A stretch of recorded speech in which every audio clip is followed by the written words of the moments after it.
Izinkan kapal-kapal melintasi Hormuz pasca Trump cabut blokade angkatan lautnya. Namun Amerika Serikat menyatakan belum mencabut blokade laut.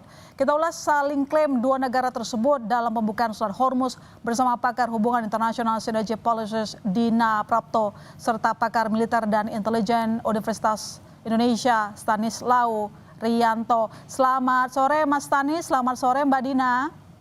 Selamat sore, Mbak. Oke, kita mulai yang terbaru dulu. Mungkin saya ke Mbak Dina. Mbak Dina, ini yang baru sekali ketika Iran menampilkan gambar pelayaran di Selat Hormuz. Tapi kemudian Amerika Serikat belum menyatakan mencabut blokade laut tersebut. Bagaimana kita melihat situasinya di Selat Hormuz kali ini? Irannya yang melakukan klaim, kemudian Amerika Serikat menolak. Biasanya Amerika Serikat yang suka mengklaim duluan. Ya, memang situasinya kedua belah pihak pada dasarnya masih tetap yakin dan percaya itu maksudnya ya, bahwa sebenarnya kekuatan militer kedua belah pihak ini masih bisa digunakan, terutama Iran. Iran ini masih dalam posisi betul-betul pasang kuda-kuda ya, ingin menunjukkan bahwa dia sebenarnya betul-betul tidak takut, satu, tidak gentar, dan yang kedua dia juga siap untuk menghadapi segala ancaman. Perkembangan yang terakhir Mbak Ilona itu kan dari pihak Qatar itu menyampaikan kepada Iran bahwa permintaan untuk melepaskan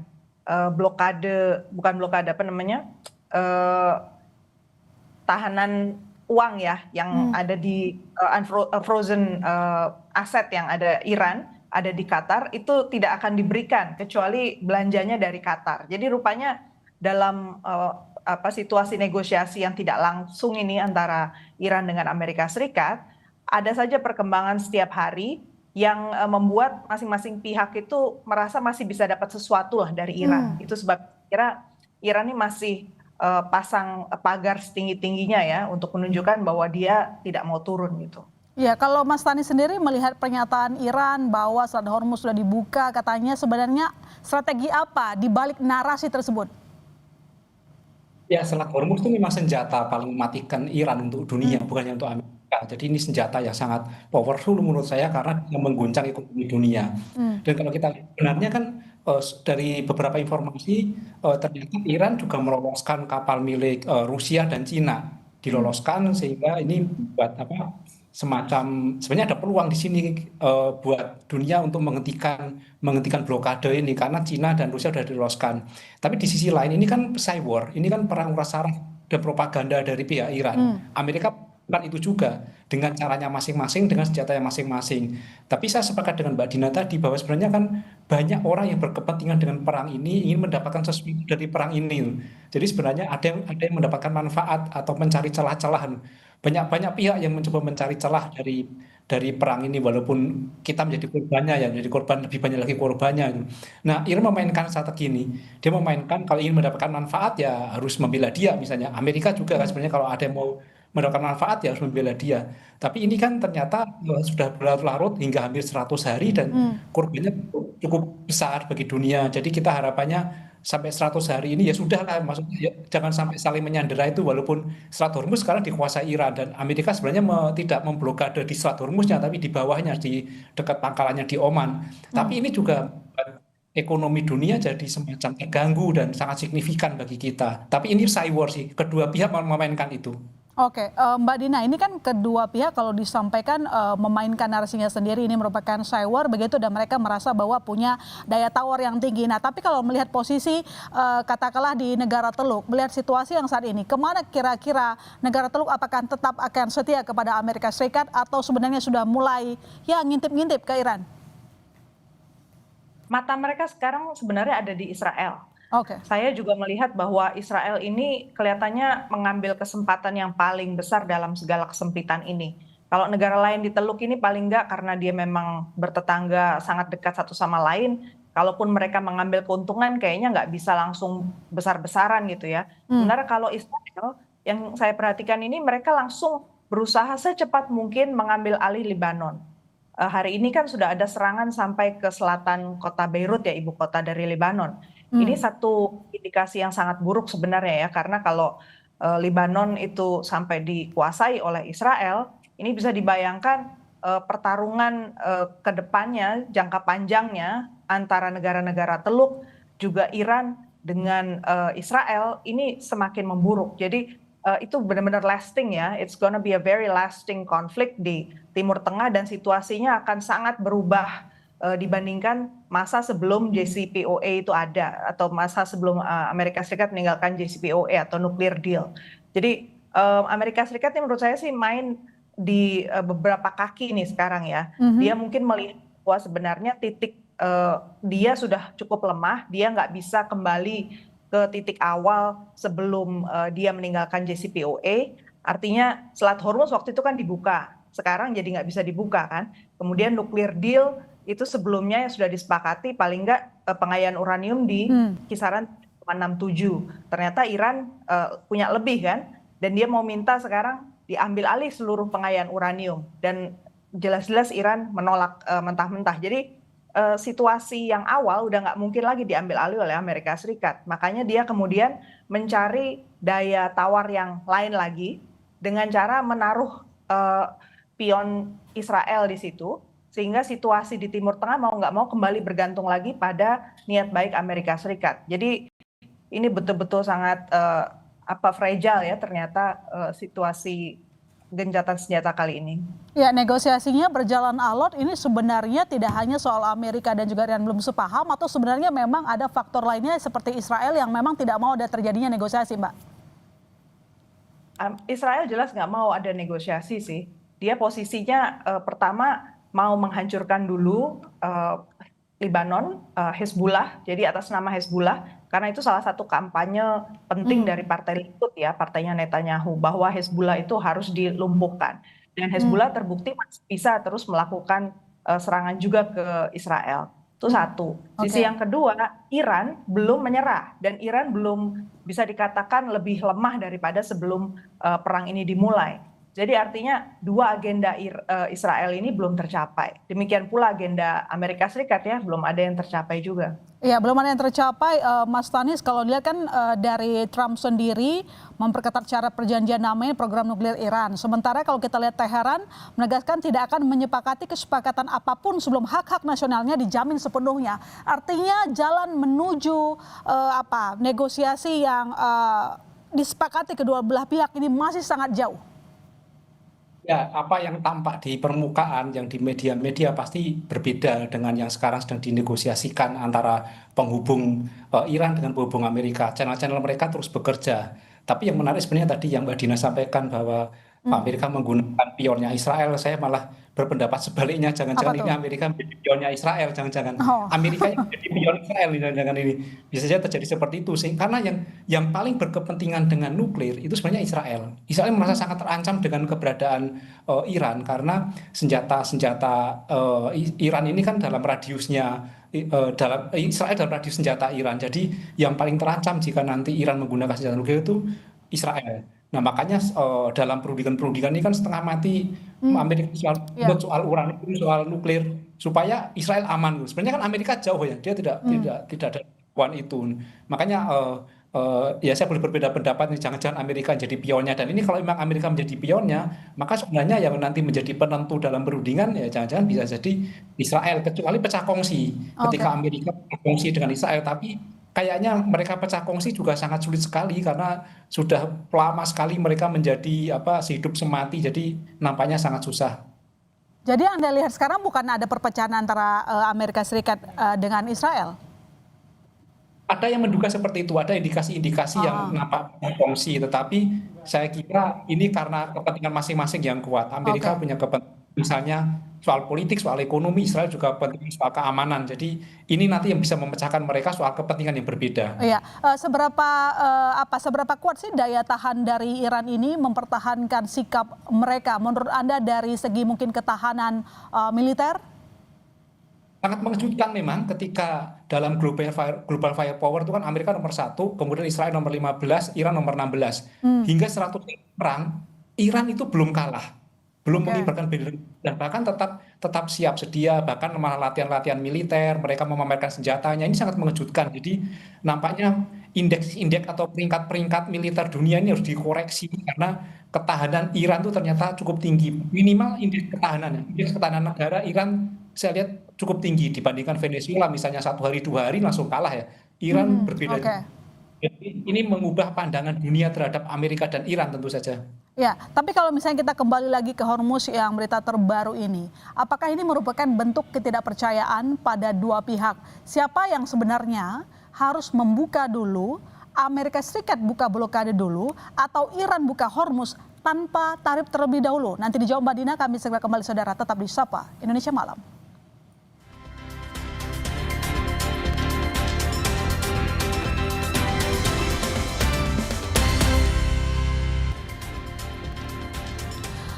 Mbak Dina, kalau kita lihat ke perkembangan negosiasi soal Hormuz, ini apakah sudah ada kemajuan jika dibandingkan dengan isu nuklir misalnya?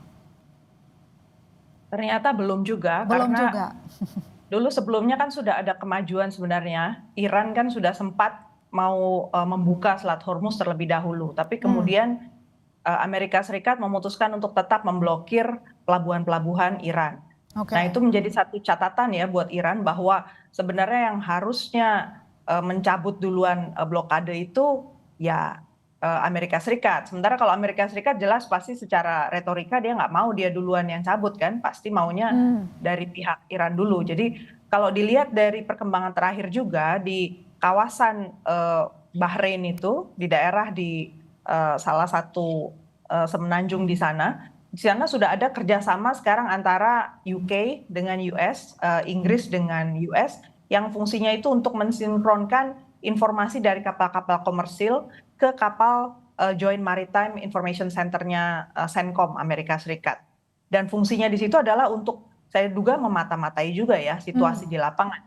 Dari pihak Iran pastinya mendengar perkembangan ini, apalagi cakupan dari wilayah pemantauan dari US NAVCEN ini cukup luas ya, mulai dari Laut Arabia, Laut Merah, Oman, sama Gulf of Oman, sama Indian Ocean. Jadi ini efeknya berarti ada kemungkinan Amerika Serikat juga sedang mempersiapkan sesuatu lagi gitu loh. Yang itu yang kita nggak tahu. Jadi tadi seperti saya katakan di awal, Qatar dalam posisi yang ternyata masih bisa diubah, mencoba mencari celah dia mendapatkan sesuatu lagi dari Iran. Sementara Israel masih dalam posisi mencoba mendapatkan keuntungan juga dari situasi ini. Jadi kalau saya sih melihatnya dari pihak Amerika Serikat dengan Israel ini, mereka saling diuntungkan ya. Jadi kalau dilihat dari Israel yang cuma penduduknya 10 juta, nggak mungkin juga sih secara jangka panjang mereka menguasai Amerika Serikat. Justru pasti Amerika Serikat yang lebih kuat dan punya pengaruh. Tinggal masalahnya Israel ini saat ini juga masih didukung oleh pemberitaan terakhir dari Al Jazeera ya. Mereka menerima pasokan senjata dan juga pesanan membuat senjata dari 51 negara di dunia. Jadi artinya bukan cuma negara-negara yang di Teluk ternyata yang sedang mencari keuntungan dari situasi ini, tapi ada lebih banyak dunia juga yang diuntungkan dari bisnis persenjataan yang dilakukan oleh Israel. Tapi bagaimana dengan mungkin keterlibatan negara Teluk atas nasib Selat Hormuz ini? Negara Teluk ini sekarang masih menahan diri ya. Yang saya lihat mereka masuk informasinya itu lewat Pakistan, lewat Qatar dalam proses negosiasi. Tapi kalau dalam open statement mereka kelihatannya sangat membatasi diri apa yang dia sampaikan. Jadi, mungkin dia masih menunggu juga posisi Amerika Serikat. Iya, kalau menurut Mas Stanis, bagaimana posisi negara Teluk sejauh ini melibatkan mereka terkait dengan nasib Selat Hormuz? Mas Stanis? Saya kira bukan hanya negara Teluk, tapi negara NATO. Hati-hati dalam melawan Iran karena Iran punya persenjataan yang bisa menjangkau mereka. Jadi peluru Iran ini bisa sampai jangkauan 5.000 km dan ini masuk wilayah negara-negara NATO, apalagi negara Teluk. Jadi mereka hati-hati sekali. Hati-hati karena apa? Membela Amerika juga mungkin dampak bisa kena Iran, membela Iran juga kena Amerika. Jadi mereka memilih untuk posisi netral. Saya kira ini posisi yang paling aman dan paling baik melihat situasi ini, karena jika ada negara yang ikut serta masuk, ini bukan nambah perang semakin reda, tapi akan semakin berantakan saya kira situasinya. Kita lihat seperti Rusia juga, Cina, ini kan semua orang tahu bahwa ini membantu Cina, membantu Iran juga, Cina kemudian Rusia juga membantu, tapi tidak dinampakkan secara terbuka. Kita lihat ketika kunjungan Amerika ke Cina, nampak sekali bahwa ada yang mengatakan bahwa Presiden Trump nampak sekali meminta-minta pada Cina, tapi ini kan menunjukkan bahwa Cina membantu Iran. Jadi saya kira memang yang paling baik adalah tidak membantu mereka untuk berperang, tapi sebenarnya membantu mereka untuk Oke. menghentikan perang. Baik. Jadi pertemuan Trump dengan Xi Jinping kemarin, lalu kemudian nanti next dengan dengan Rusia begitu, dengan Putin, apakah Anda tidak melihat ada harapan mungkin bagi kedua negara menengahi atau menjadi sponsor dalam kemeja negosiasi, atau justru menurut Anda kedua negara masih akan bersebelah kepada Iran? Saya yakin kalau dalam pertemuan formal pasti kedua negara ingin perang segera berhenti. Oke. Semua menginginkan ini ya. Jadi semua sepakat harus mewujudkan perdamaian dunia, mewujudkan unsur-unsur kemanusiaan. Tetapi kan ada kepentingan-kepentingan lain di balik itu ya. Dan pasti akan beda apa yang disampaikan di antara kepala negara dengan yang di lapangan jika mereka punya kepentingan lain itu kan. Tapi harapan saya Trump sudah mau datang ke Cina. Ini kan menunjukkan bahwa dia sebenarnya meminta bantuan Cina untuk mengendalikan Iran. Sekarang sebenarnya saya setuju tadi bahwa sebenarnya Amerika buka dulu lah itu. Yang di bawah Oman itu yang masuk ke Selat Hormuz itu. Kalau itu dibuka dulu, harusnya Iran akan buka. Karena Selat Hormuz itu menjadi otoritas Iran. Sementara Amerika kan tidak punya otoritas di situ. Dia jauh sekali negaranya. Harusnya Amerika membuka dulu, kemudian Iran membuka. Tapi ini kan keras kepala kan, sama-sama keras kepala. Amerika tidak mau meninggalkan Iran dengan kekalahan.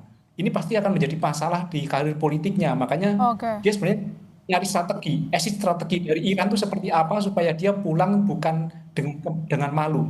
Oke, tapi situasi ini kira-kira akan berlangsung sampai kapan ya? Meskipun sudah ada perjalanan diplomasi baik dilakukan oleh pihak Iran maupun pihak Amerika Serikat, Trumpnya sendiri turun gunung ke China. Ya kalau Iran kan sudah lama, udah 40 tahun, 50 tahun dia kuat sih. Kalau misalnya bertahan 1 tahun lagi, saya yakin Iran masih kuat. Persoalannya adalah Amerika. Oke. Ada sudah tuntutan soal budget, soal politik yang sudah 500 triliun itu bagaimana dampaknya. Saya kira tergantung Kongres Amerika juga, Senat seperti apa, ketika nanti setuju perang ya masih bertahan. Tapi kalau tidak setuju, apalagi terkait biaya, saya kira akan segera berhenti. Dan paling strateginya bagaimana supaya berhenti itu tidak memalukan Amerika. Oke, baik. Mbak Dina, sudah beberapa minggu lalu pertemuan Trump dengan Xi Jinping terjadi begitu ya. Tapi menurut Anda apakah sudah ada hasil tanda-tanda yang baik? Karena sebelumnya Anda mengatakan Amerika Serikat tengah mempersiapkan sesuatu yang kita tidak tahu. Yang kalau diterjemahkan mungkin maksud Anda sinyal untuk negosiasi yang diharapkan oleh Amerika Serikat bisa saja tidak terwujud.